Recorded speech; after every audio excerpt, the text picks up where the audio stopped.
Ok, ahora sí arrancamos esto desde el principio. Este Sí, segundo sí. episodio, Ahora sí. del podcast que se llama. Dementes Podcast. Y en este podcast vamos a estar hablando constantemente de marketing, redes sociales y qué más. Publicidad y cualquier cosa que nos llame la atención en el mundo de la comunicación. Mi nombre es Juan Carlos Martínez, @JuanSofá en todas las redes. El mío, John Da Silva, @JohnSnacks. Ajá, a ver, Josito, la vez pasada dejamos como una ventana abierta. Dejamos como una ventana abierta para hablar de Super Bowl. Sí, señor. En el primer episodio estuvimos hablando de las cosas que pasaban antes. Y bueno, ya efectivamente después del domingo podemos decir que tenemos el Super Bowl más aburrido de todos. Sí, yo creo que sí, pero no solamente por el juego, que tampoco es que sea un gran fanático del fútbol americano, pero fue aburridísimo.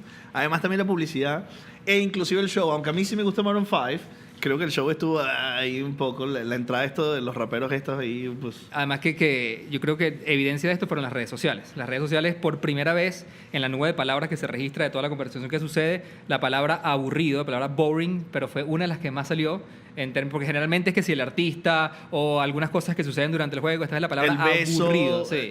la teta de Janet Jackson, alguna cosa que haya pasado durante... Esta vez fue aburrido. La palabra que describe este Super Bowl 2019 es aburrido.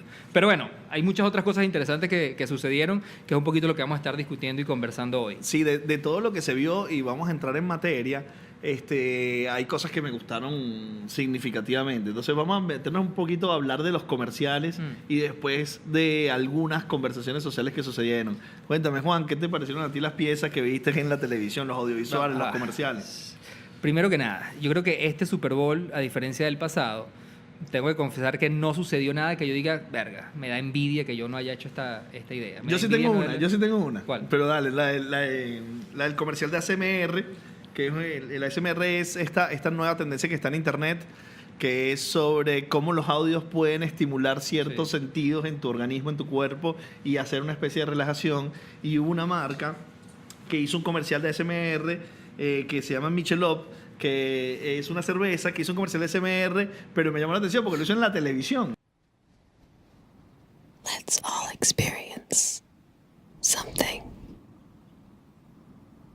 together. Sí. ¿Y por qué está con la televisión? Porque el ASMR normalmente debe ser escuchado muy íntimo, muy en audífonos, para poder tener la sensación de los oídos, de los sonidos pasando de oído a oído. De hecho, es como oreja a oreja. una técnica muy aplicada por youtubers, para que sus seguidores lo escuchen de una manera muy íntima, con audífonos. Y generalmente ese comercial lo vio mucha gente en bares, en hogares, en la televisión. Pero creo que detrás de esto hay como un pensamiento que pudiéramos decir que es estratégico, que yo genero esta pieza en la televisión, pero luego para que tú inmediatamente te voltees y vayas a internet a hacer búsquedas alrededor de qué es el ASMR. Claro. Y además también de ver ese spot ahora con un segundo contacto, con un nivel de frecuencia superior, pero en internet con audífonos. Eso es chévere, porque yo lo vi en televisión y ahora garantizo el recontacto de la misma pieza en cómo es ahora la diferencia de la experiencia en redes sociales. Y eso sí significó como algo que me llamó la atención, me dio como inquietud haber aplicado el ASMR en la televisión, pero efectivamente no hubo como algo tan relevante. Pero vamos a hablar de los comerciales que más nos gustaron, Juan. A mí, mi número uno, preferido, el que me hubiera encantado pensar algo como esto, no envidia, pero sí me hubiera encantado pensar algo como esto, es nuevamente Burger King, haciendo su comercial con archivo real de un documental que Andy Warhol grabó ya hace bastantes años atrás. Marcado con el hashtag Eat Like Eat Andy. Like Andy, fue como la campaña. Pero sí, ayer ya leyendo muchas cosas que pasaron después del Super Bowl, muchísima gente no entendió el comercial. Es decir, el comercial dio mucho de qué hablar, tanto bueno como malo, ¿ok? Desde la perspectiva de marketing me parece brillante utilizar un recurso como Andy Warhol, porque básicamente lo que estás haciendo es utilizando la nostalgia, el pasado, para conectar con el presente, con nuevas audiencias. Pero también tiene como un sentido modesto y boyerista del disfrute. Muy boyerista, muy boyerista. Pero cosas interesantes, las búsquedas en internet de Andy Warhol aumentaron casi 80% el día después del Super Bowl. Es decir, mucha gente no tiene ni idea quién era ese loco que estaba en el comercial. La gente no entendió realmente el comercial, lo cual despertó muchísimas búsquedas para tratar de entender cuál fue la intención de Burger King detrás de esto. Podemos entender o suponer que entonces en los Centennials Burger King le presentó a Andy Warhol. Están conociendo a Andy Warhol gracias a Burger King. Me parece la idea detrás también de agarrar un documental grabado hace muchos años y tomar ventaja de algo que sucedió allí, también me parece algo interesante como plantearlo como una pieza. Sí. Me comentabas antes de grabar el podcast hablando un poco sobre que además vino acompañado con una acción de marketing directo. Sí, lo cual además te das cuenta que la intención original de la pieza, lo que quería hacer Burger King con eso, se tuvo que adaptar a lo que estaba pasando en la conversación social. Porque la intención, según mi punto de vista, lo que quería lograr Burger King era que lo que mucha gente no sabe es que casi unos 2 semanas antes del comercial, del juego, perdón, todas las personas que pidieran Burger King Delivery por más de $10, a esas personas les llegaba una caja. Y esa caja se llamaba The Mystery Box, que era el hashtag que estaba utilizando Burger King en las redes sociales. Esa caja, cuando tú la abrías, no entendías para nada lo que había dentro. ¿Qué había dentro? Una peluca, como la de Andy Warhol, la bolsita que Andy Warhol tiene en el comercial y el contenedor de ketchup, que es el mismo que él también va a utilizar. En ese momento yo no tenía ni idea para qué iba a hacer eso. ¿Qué hacía yo con esto? Y lo único que tenía era la fecha del Super Bowl. Y la campaña Burger King giró alrededor de entérate de para qué sirve esto en el juego. Después que develaron el comercial, la intención es que la gente, de hecho la marca lo hizo por unos días, tratar de impulsar a que las personas que tenían el Mystery Box comenzaran a generar contenidos imitando a Andy comiéndose un Burger King. Pero eso no está pasando. De hecho, si buscas el mismo hashtag en las redes sociales, no está pasando porque lo que se comió la conversación es ¿quién es este pana? No entiendo el comercial de Burger King. O sea, yo creo que el tema de la estrategia pasó más, tuvo que hacer un switch de hacer que la gente generara contenido al tema de que ¿quién es este pana que está comiendo Burger King? Alrededor de la fecha del Super Bowl, que fue lo que utilizó Burger King para su POP, ya hay una intriga marcada para el 2020 con Tide, que con un solo tweet que fue toda su presencia en el 2019, después de haber tenido un 2018 muy exitoso en su presencia en el Super Bowl, marcó su ausencia en el Super Bowl actual poniendo la fecha en un tweet del Super Bowl del año que viene, 2020 de enero del 2020. 20 de enero de febrero, 20 de febrero del 2020. Pero además, nuevamente, lo interesante de Tide, como lo queramos decir, Sí. todos los las personas que nos escuchan y no lo saben, ellos fueron los protagonistas del Super Bowl el año pasado. O sea, la estrategia de comerciales, la estrategia de intervención que hicieron el año pasado fue de verdad envidiable. Y este año deciden retirarse, pero mucha gente, precisamente porque el Super Bowl, los comerciales, la gente sintió que eran aburridos, la gente pedía que Tide volviera otra vez al Super Bowl. Y ellos no hablaron durante todo el Super Bowl. Sencillamente cuando terminó el Super Bowl, marcaron la fecha 20 de febrero del 2020. Estaremos de nuevo. Y entonces vemos ya como la fecha empieza a ser un reto, porque tú te imaginas la agencia creativa que está trabajando alrededor de esto. Y hablando de agencias, me permite introducir lo que para mí es como que, bueno, el comercial que más me gustó del Super Bowl.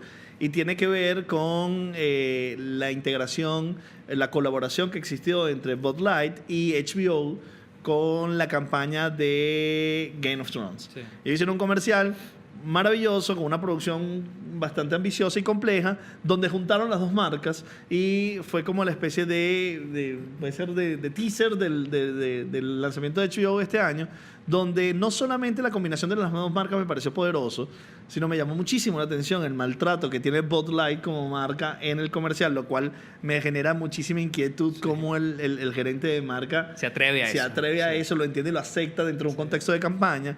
Pero también me llama la atención el crossover laboral que hubo entre dos agencias como Droga5 y Win & Kenny, que en realidad son muy competitivas porque son dos como de las más grandes agencias modernas de la comunicación y la publicidad, pero colaboran juntos para hacer esta pieza. Entonces son dos marcas colaborando y dos agencias colaborando. Sí, nuevamente ese comercial a mí me llama muchísimo la atención el aspecto de la colaboración y no la competencia. Claramente. Generalmente tú ese día dices, no, el Super Bowl es el espacio para ver quién es el mejor. Pero aquí de verdad el mensaje interno es, si colaboramos podemos hacer cosas brutales, Sí. desde no solamente la perspectiva de las agencias, sino las marcas. Tanto HBO y Bud Light, o sea, uniendo lazos, obviamente pagando además el comercial entre los dos, lo cual cae buenísimo. Sí. Pero realmente cómo envías un mensaje de el trabajar juntos. Sí. Y lo otro que me parece interesante de ese comercial es que para mí también hubo un riesgo muy fuerte, porque todos sabemos la importancia en la cultura pop de Game of Thrones. O sea, la cantidad de fanáticos que se cortan venas así por esa serie es brutal.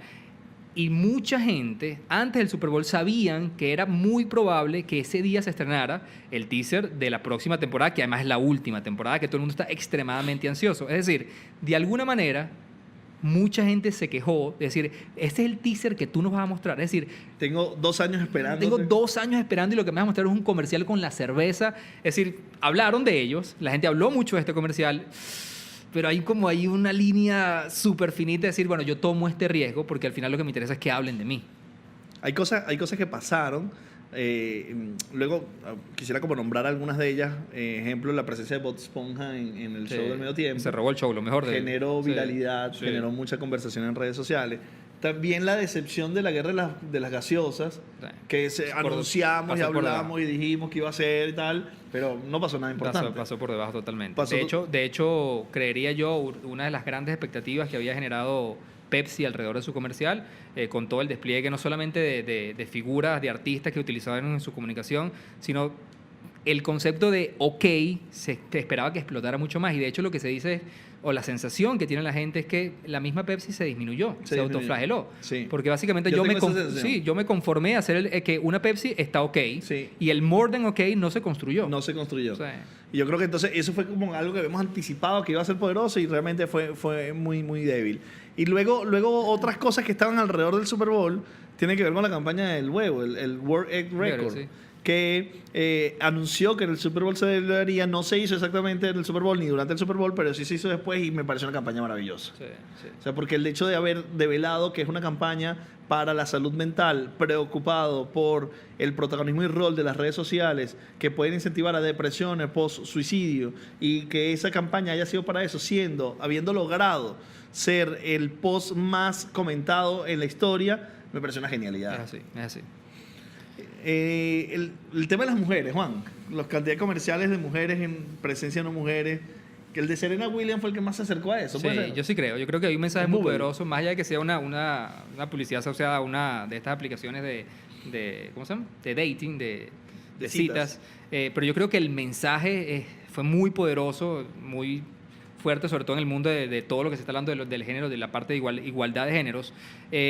Ahora, lo comentábamos ayer, hablando también, se acerca mucho de Nike. al mensaje de Nike, ¿verdad? Sí, Hay como, de hecho, el cambio de imágenes, sí, hay como... hay mucha similitud. El cambio de imágenes de la Serena sí, niña. yo sentí un Me Too. Un Me Too, ¿verdad? Sentía un aprovecharme de ese mensaje que ya sé que funcionó para utilizarlo para este tema de la igualdad de género. De hecho, yo pensaba que era una continuidad de esa campaña. Sí, a mí me queda la sensación nuevamente que me ha pasado en los últimos 3 Super Bowl, donde muchas marcas utilizaron a los celebrities, utilizan artistas de Hollywood, pero no sé, siento que no le sacan el provecho que es. En la integración. O sea, siento que sí, ya yo cumplí con tenerlo en el comercial y asumo que porque va a ser Harrison Ford o va a ser Cardi B, ya la gente inmediatamente va a hablar de eso. Y resulta que Que no es así. necesariamente. No es necesariamente muy, así. muy gringo esto, ¿no? De tener grandes celebridades Sí. detrás de los comerciales. Sí, no es una práctica, de hecho, latina, lo decíamos la otra vez. O sea, tú sabes, yo tuviera cualquier marca aquí en Venezuela, pasé un comercial con Edgar Ramírez en este momento. Debería ser. Sería súper divertido. También John, yo creo que más allá de los comerciales, una de las reflexiones importantísimas alrededor del Super Bowl es el tema de las conversaciones que se generan en las plataformas sociales a partir de ellos. Yo creo que inclusive hay muchas marcas este año que apostaron por no estar en el Super Bowl, pero que entienden que el Super Bowl va mucho más allá de los comerciales y que la importancia radica alrededor de la conversación en plataformas sociales. Ves como anunciantes, por ejemplo, como el de RAM, los camiones Ram Trucks, Sí, claro. toda su campaña giró solamente en Twitter. Ni siquiera hablemos de otras plataformas. No tuvo presencia en la pantalla. No, es decir, cero. no pagó los 5 millones de Cero. dólares en los 30 segundos del Super Bowl. Pero además, entendiendo que la conversación va a girar alrededor de otras marcas, porque son las que están presentes en el Super Bowl, entonces, ¿cómo yo genero una estrategia para intervenir y montarme sobre ello? A mí me parece de verdad brillante lo que ellos hicieron, porque ellos generaron un pequeño teaser antes del Super Bowl, donde salía uno de sus camiones arrastrando como una carga que estaba totalmente tapada. Y decían, develaremos el poder de nuestros camiones en el Super Bowl.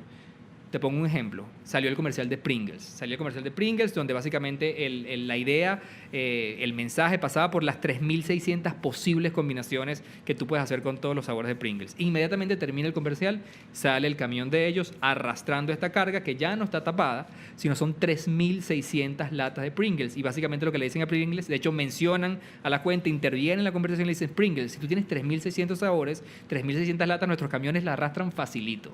Y eso lo hicieron con todas las marcas que intervinieron en el Super Bowl. Es decir, no tengo presencia, pero realmente estoy formando parte de esta conversación, que es uno de los objetivos por los cuales yo quiero estar en Claro, en entonces la me meto en pantalla. la conversación de Pringles, me meto en la conversación de Amazon, me meto en la conversación de Burger King, me meto en la conversación de todas las marcas que están generando algún tipo de conversación.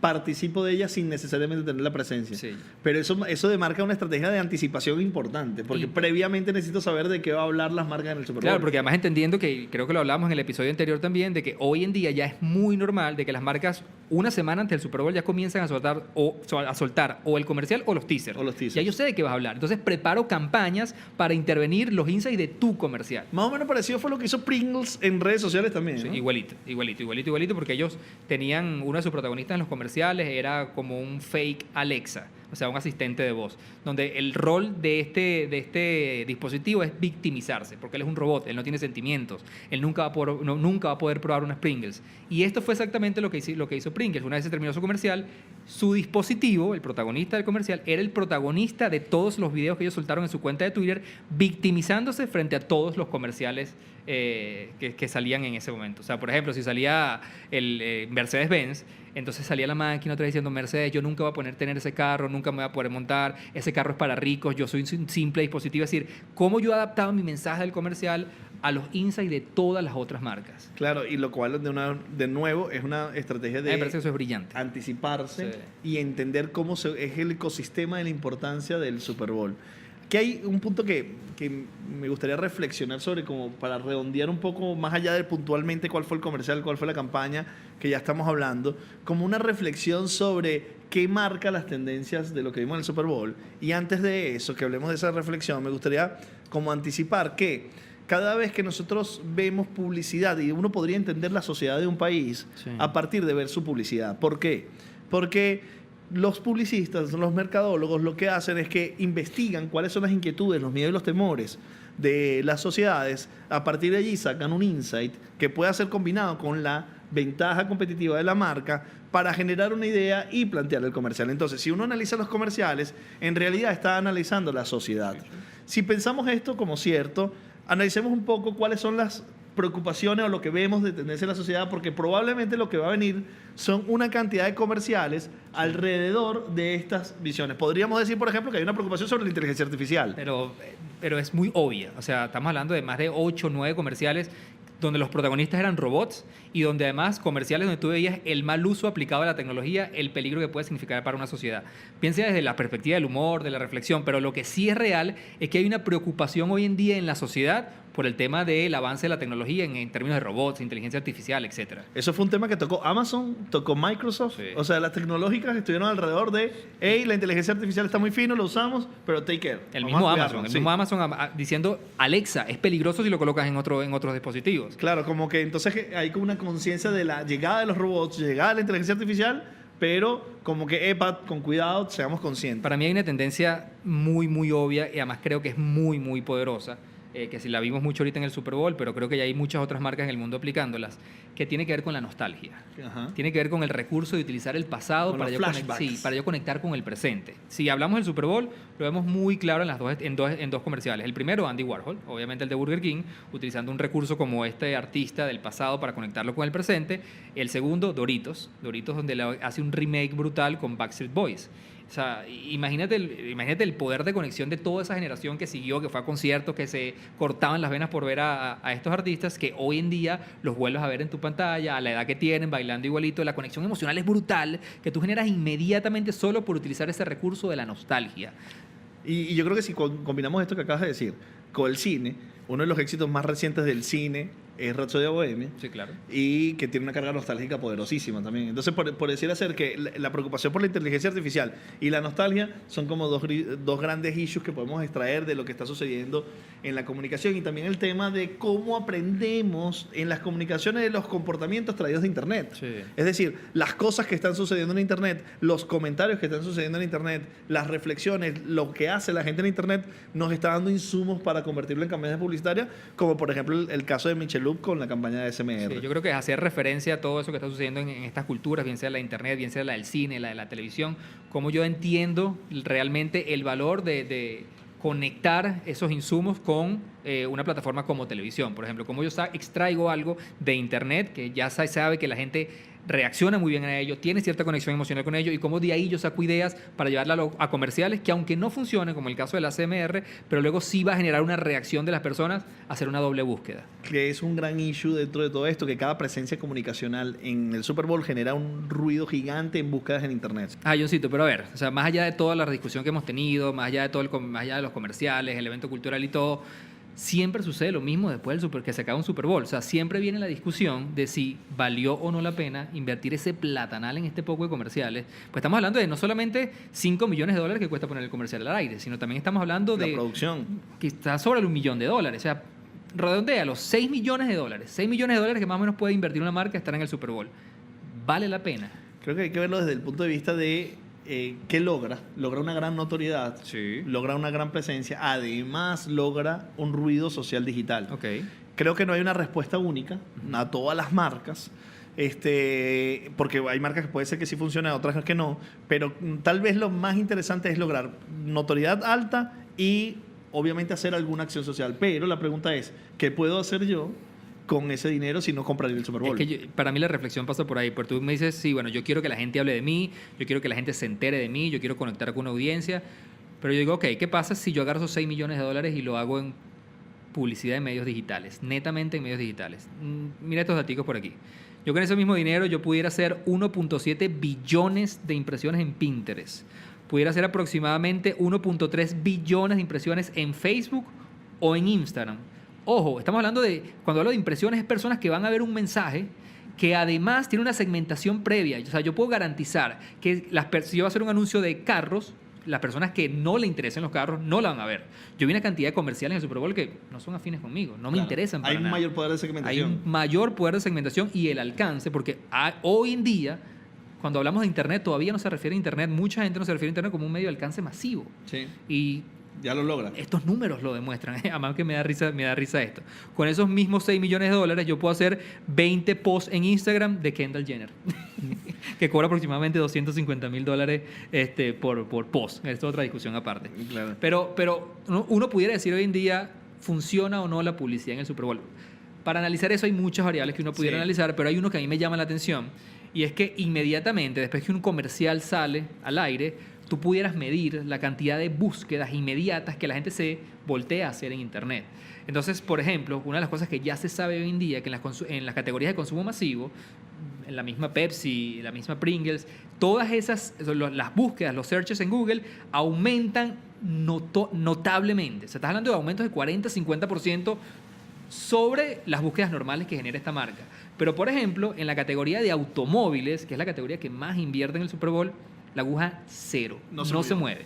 Claro, entonces eso genera tal vez, conociendo ese comportamiento, la necesidad de acompañar el comercial con una estrategia de search muy poderosa, con una estrategia social muy poderosa y probablemente con una estrategia de influencia muy poderosa. Entonces esa mezcla de actividad puede ser la que sea exitosa, pero... Para mí hay una reflexión sobre eso, es que yo creo que siempre pasa por eso, no endiosar al medio. Yo creo que siempre hay que ver la estrategia de marketing como algo integral. O sea, cuáles son los diferentes puntos de contacto, cómo yo puedo migrar de este a este, cómo realmente los puedo enlazar entre uno con otro, y sobre todo, lo decíamos la vez pasada, la creatividad. Sí. La creatividad es la que marca la diferencia. Más momento de conexión, Sí. más natividad. ¿Qué significa la natividad? Que hagas la comunicación en el medio entendiendo las plataformas. Es así. Parece Bueno, que por ahí estuviera la clave. yo creo que, Johncito, por aquí matamos por hoy. Yo creo que tuvo buena Se acabó la el Super conversa. Bowl. Se acabó el Super Bowl. Basta el Super Bowl. Ya tendremos otras reflexiones en los próximos episodios.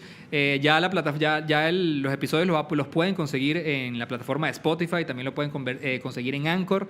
Y también en YouTube. Recuerda, el canal es Dementes. Podcast. Bueno, este fue el episodio número 2 de Dementes. Mi nombre es Juan Carlos Martínez, @JuanSofá en todas las redes. El mío es John da Silva, @JohnSnacks en Instagram. Llévatelo. Llévatelo.